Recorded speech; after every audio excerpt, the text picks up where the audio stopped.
Rachel here with another land drill, and we're going to be talking about our lower body and what your lower body is going to be doing as it goes into your paddle stroke. So on the catch, and that is when your paddle blade is going to be entering the water. Okay, so specifically we're going to be talking about ankles, knees, hips.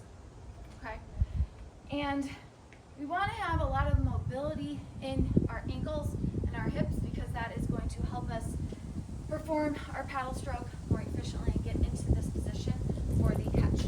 Okay. What's common is we are tight in our ankles, we don't have mobility in our ankles, and we lock our knees straight. So when those individuals start paddling, it's very common to lock those knees straight, not bend at those knees, not bend at the ankles, and then we end up using our hips only, or no hips at all, or just arms. Okay, so we want to get out of just using your arms, and we want to get out of just falling at your back. Okay, so we want to use our lower body. Our lower body is full of our strong, big muscles, and we want to preferentially use our bigger muscles over the smaller ones. So our big muscles that we want to focus on engaging are our legs, our glutes, our core, our abs, and then a little bit of our lats, our mid-back. Okay, but our legs and glutes and hips. So when I say hips, we're talking about our glutes, our hip flexors, our core. Okay, so this middle and lower body position portion of our bodies. So how do we get into or go into our catch? Okay, so we're going to break this into 3 steps when we actually, on land at least right now. So 3 steps right now, 3 parts that we're going to do checkpoints at. When we go into our stroke and we're actually doing our stroke on the water, and when we're paddling consistently, getting into the rhythm, it's going to be one simultaneous motion or movement with all the 3 of these pieces put together. Okay, but we're going to start with 1, 2, 3. So 1 is going to be ankle flexion. Okay, ankle flexion almost immediately bends my knees. Okay, so that's 2. 2 is knees. A step further from that is we want to have our knees over our toes. Okay, now I'm using my paddle here because what would happen if I have my ankles flexed and my knees over my toes is I would fall. On the water, we want to do that. However, I don't want to fall right now. Okay, what else is going to stop me from doing that is that's going to be me pushing my hips forward. That's going to get my chest up, and that's actually going to keep my spine and my core neutral. Okay, so I have a couple things happening right here. My ankles are flexed. I'll do this from the side. So ankles are flexed, which makes my knees flex. Knees are bent, and my knees are going to be over my toes. It's okay to have my knees over my toes. Okay, when you watch the paddle stroke, you're going to have those knees over your toes. Okay, and then we don't want to have our hips out here because what that's going to do is it's going to push our knees back. If our knees are back, then what's happening is we're sitting back. That's not going to help us move. So if our hips are back here and our weight is in our heels or even midfoot, that's going to hinder us from actually getting forward. Okay, and if we don't have forward momentum, we're not going to be wanting to move forward. So what we want to do is have knees forward and those hips pressed under. So hips tucked under, okay, hips forward.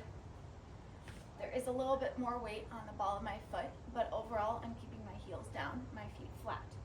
Okay, so doing that, tucked under and chest up. Okay, so the only thing that we have to do then to get into our paddle stroke is just fall.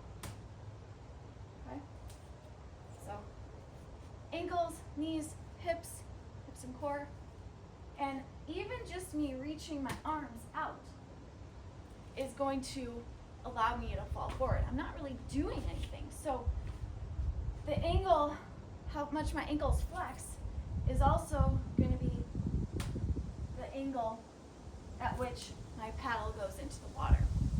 Okay, so what we're going to be doing is practicing this knees, hips, ankles. Okay, so it's ankles, knees,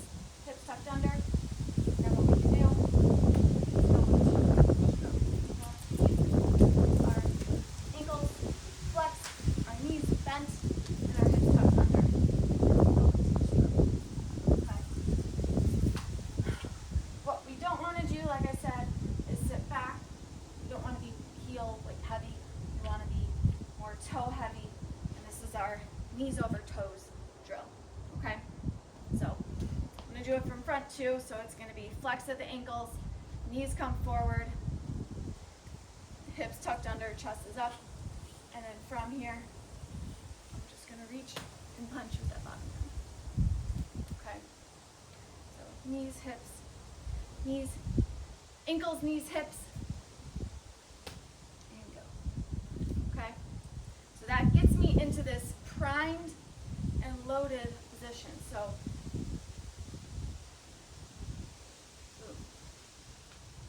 okay. I want you to practice that. Okay, see if we can get ourselves into that position. Okay? Or we can flex our ankles and get our knees over our toes. The better. Okay? We want to know what this feels like. Okay? Just simply practicing this in front of a mirror and practicing getting our ankles mobile. Okay? What you can do, so if you are tight in your ankles, you definitely want to work on getting more flexible in our ankles.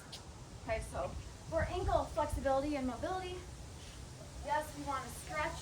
So you can do a stretch here with both straight legs and bent legs. Okay, we have our Achilles and we have our calf muscles or gastroc. And our Achilles, we want to work on the mobility and flexibility of both. We can also come down to our hands and knees and try pushing our heel down into the ground, 1 foot or both feet at a time. And then we want to practice that with a bent leg too. Okay.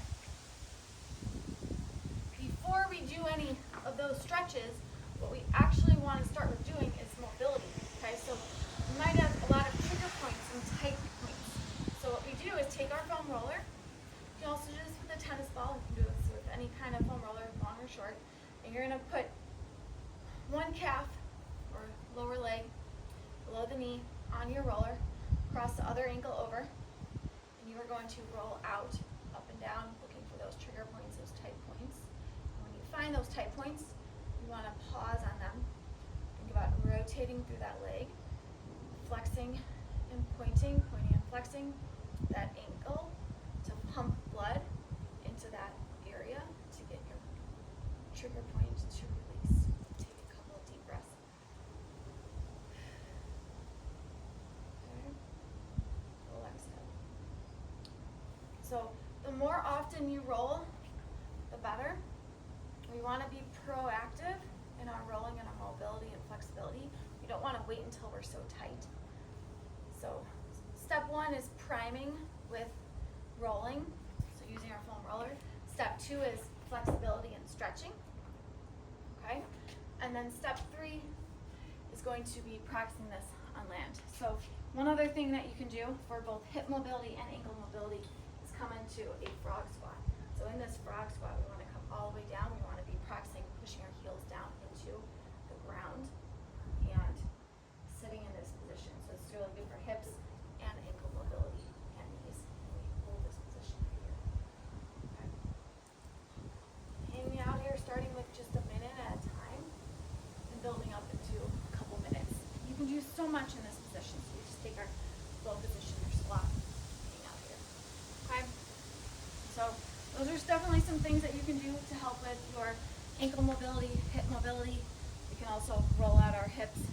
Check out the mobility section for different things that you can do to open up and get those hips mobile